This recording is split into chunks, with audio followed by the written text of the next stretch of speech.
Korintus pasal 13 ayat 1 sampai 13. Sekalipun aku dapat berkata-kata dengan semua bahasa manusia dan bahasa malaikat, tetapi jika aku tidak mempunyai kasih, aku sama dengan gong yang berkumandang dan canang yang gemerincing.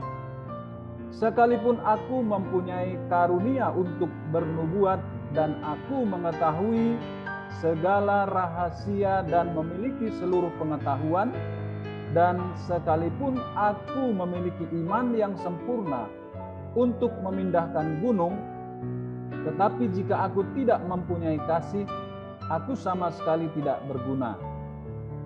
Dan sekalipun aku membagi-bagikan segala sesuatu yang ada padaku, bahkan menyerahkan tubuhku untuk dibakar, tetapi jika aku tidak mempunyai kasih, sedikit pun tidak ada faedahnya bagiku.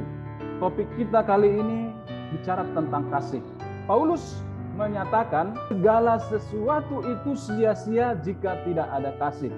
Yang pertama kita coba lihat dalam ayat 1. Sekalipun aku dapat berkata-kata dengan semua bahasa manusia. Berarti seseorang itu dia bisa seluruh bahasa manusia, bahkan dikatakan bahasa malaikat. Tetapi jika tidak mempunyai kasih, maka seperti gong yang berkumandang dan canang yang gemerincing. Coba kita perhatikan gong. Kalau dipukul kan, tung gitu ya. Dung itu suaranya.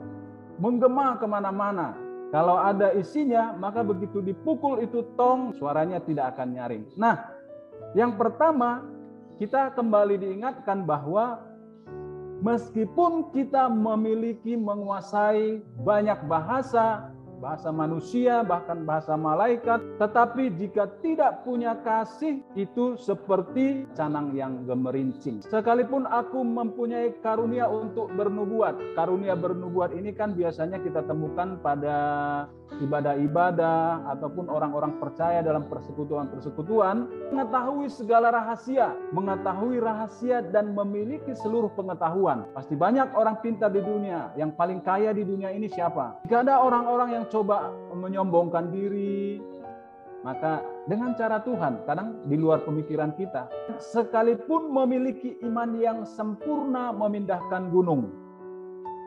Pernah Yesus berkata, jika engkau memiliki iman sebesar biji sesawi, maka kamu bisa memindahkan gunung ini. Jika kamu berkata, gunung ini pindah, maka dia akan berpindah. Tapi dikatakan Paulus, meskipun seseorang itu punya iman bisa memindahkan gunung, dia misalnya bisa menghentikan hujan, dia misalnya bisa mengadakan penyembuhan yang luar biasa, tetapi jika tidak punya kasih, maka itu tidak berguna. Ketiga, sekalipun aku membagi-bagikan segala sesuatu yang ada padaku, bahkan menyerahkan tubuhku untuk dibakar, tetapi jika aku tidak mempunyai kasih, sedikit pun tidak ada faedahnya bagiku. Ada orang yang rela mati, rela berkorban, tapi tidak didasari oleh kasih, maka itu sia-sia. Bahwa dalam kehidupan kita ini, yang akan tetap itu dikatakan Paulus, iman, pengharapan, dan kasih. Dan yang paling besar itu adalah kasih. Mengapa dikatakan kasih? Karena kasih Allah kepada manusia itu, sehingga kita orang berdosa diselamatkan. Segala sesuatu yang kita lakukan itu dilandaskan dengan kasih, dan itu semuanya kita kerjakan demi kemuliaan Tuhan. Apapun pekerjaan kita, implikasinya.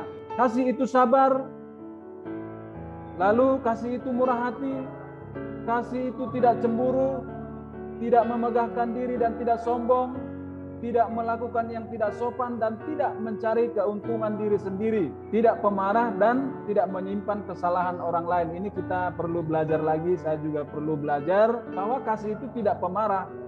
Pemarah itu begini, sebentar-sebentar marah, memaafkan kesalahan orang lain. Nah, di sini kita sering sekali susah ya, memang susah. Memang lidah tak bertulang. Dia tidak bersukacita karena ketidakadilan. Jadi kalau seseorang mempunyai kasih, dia tidak senang jika terjadi ketidakadilan. Tetapi ia bersukacita karena kebenaran. Menutupi segala sesuatu, percaya segala sesuatu, mengharapkan segala sesuatu. Kasih tidak berkesudahan, nubuat akan berakhir.